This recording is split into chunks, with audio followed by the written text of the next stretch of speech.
Everything was normal. It was a fine, normal day for the ex-president. But as he was eating a Big Mac, which he loved because Big Macs were so delicious, suddenly his heart would start to feel pain. As then he woke up in a new place. As he looked around, everything was different. Everything was red. The sky was red. All the buildings were around him. He didn't know where he was.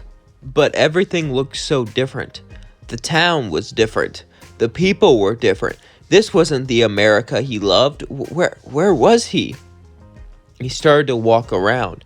As he was confused, he would look. His skin was still orange, but he didn't have that orange hair anymore. His hair was red. Everything was so different. His eye color were different.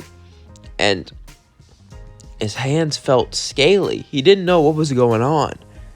He was so confused. He didn't know where to go or who to talk to. As he was walking around, he would find someone walking. His name was the radio demon. As he grabbed him and said, "Where am I? Where am I?" he would say, "Don't touch me," as he started to grow into a scary form. But then he would try to pull out some money, since money solves everything for him. But he didn't really have any money anymore. "What's going on?" he would sigh. "Well, it seems that you don't know that you are no longer living. This is the afterlife, and you didn't make it into heaven." The ex-president was shocked. How could this happen? He couldn't believe this. He was a good person, or at least he thought he did. No, this is rigged. The Democrats must have rigged the afterlife, just like they rigged the election. He couldn't believe this. He couldn't believe how far they're willing to do something like this. He started to yell at the top of his lungs, "It's rigged, it's rigged, it's rigged!" The radio demon says, "God, you're annoying." As then he just walked off. He had nowhere to go, nothing to do, as he just started to walk around. He couldn't believe this. He should be in heaven. How is this possible? Was he not a good person? I mean, he did do questionable things, and everyone was telling him he was wrong, except for his loyal supporters, of course. But no, they're liars. He is great. He did nothing wrong, right? He couldn't say he did something wrong. That wasn't him. He's perfect. These thoughts would keep going through his head, as then he showed up in the hotel, not even paying attention to where he was walking. As he tried to walk away, suddenly a hand would gently touch his shoulder. "Hey there, orange fellow, you want to be redeemed?" "Redeemed? Yeah, go to heaven." He was shocked. After all, he should already be there, but it's not like he wanted to stay here, so the best option was to play along with whatever this was. As he would say, "Yes, I am the very best. I will get into heaven in no time. I am better than anyone else. Will be the best at being redeemed." Charlie said, "Well, that's enthusiasm. Come in." He would then walk in and sit down. As he sat down, Angel looked at him, and Angel was the only one who recognized him. As Angel would say, Oh, it's you." Charlie would say, "What do you mean? You really don't know who this is?" I mean, we can always look up black market videos about Earth's history every once in a while. I mean, just look at this guy. He doesn't seem familiar to you. Charlie would then start to think. And she remembered an orange man who broke the law, tried to be president, something like that, and even was president at a time. As she said, oh, well, anyone can be redeemed. That's the whole point of our hotel. Besides, there's people way worse than him. Angel would say, "Yeah, they are, but they're not here. He is here at the hotel."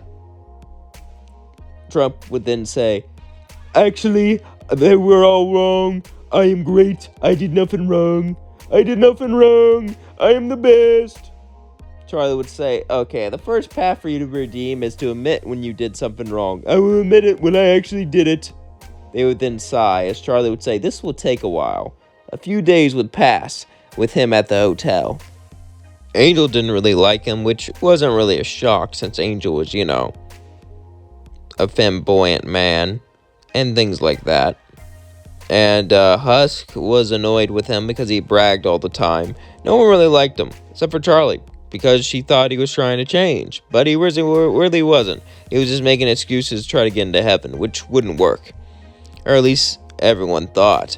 As the time passed, days turned into weeks, and everyone was getting annoyed and fed up with him, but they couldn't really do anything. However, one day, as he was walking alone at the sidewalk, he would see someone walk towards him. It was Adam. Usually I hate going down here because everything is bummed, but I hear who you are. You're a good, godly fellow, right? He would smile and say, "Of course I am. I am the best. No one is more godly than me. I am truly the most godliness." Adam would say, "Good, good, good. Then I have a proposition for you. You were sent down here to be a spy, to help the Lord." He would just simply play into his ego, which worked perfectly because he had quite a big ego. As then he would tell him this: "I need you to betray them," as he would give him a dagger. "This is a special dagger. I want you to use it against Charlie when the time is right, when we start our attack. Got it?" He would look at Adam and simply nod and said, I understand fully. I got it." As Adam would laugh and say, "Splendid, splendid, splendid. Sounds good, my good fellow. Now, remember, wait for the exorcist to come down," as they both laughed. But before he can leave, he kept trying to talk to him more.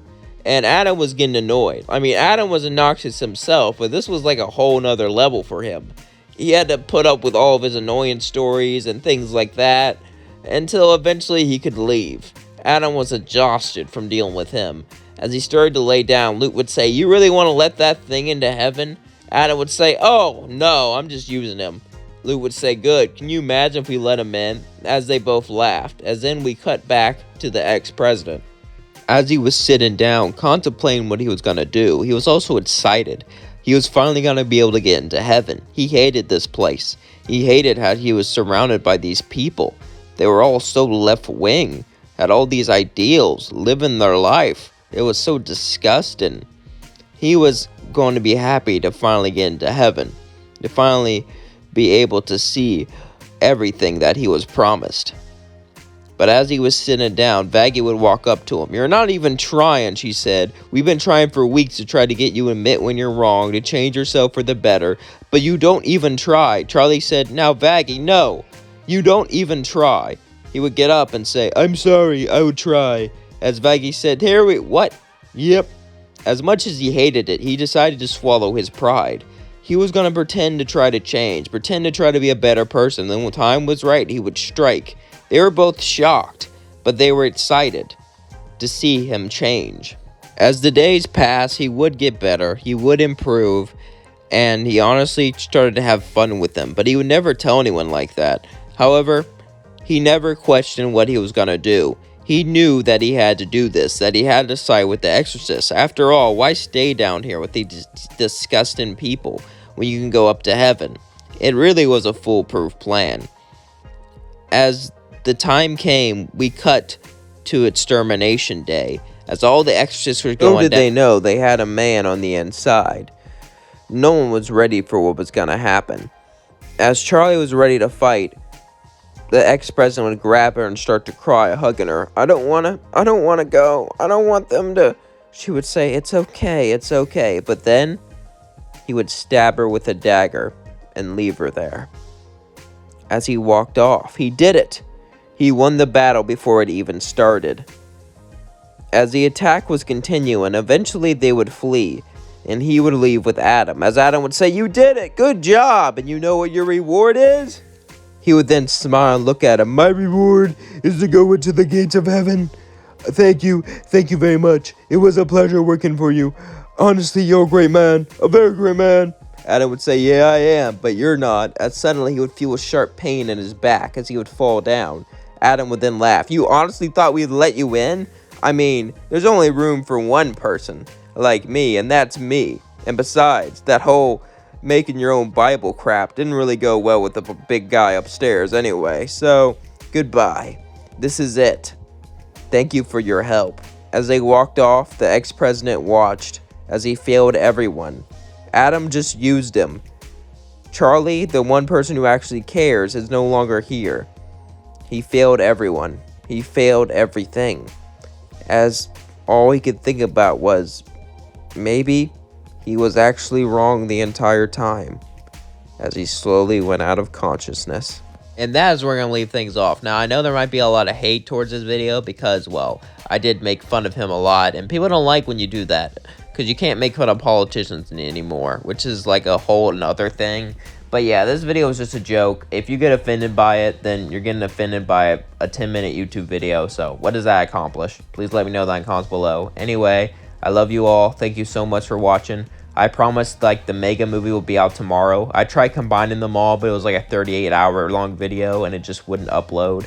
So that's also why it's uploading kind of late today, because I kind of went to bed afterwards thinking it would be uploaded, but it wasn't. So that's my fault. I take responsibility, but after this, all the videos will come on noon my time like normal, which is standard Eastern time, I think. Actually, no, it's standard Western. No, it's Eastern. It's Eastern. Eastern U.S. time, noon, is normally my upload schedule, so I'll upload. Sorry, my brain's kind of jittery right now. Anyway, I hope you're having an amazing day. Love you all.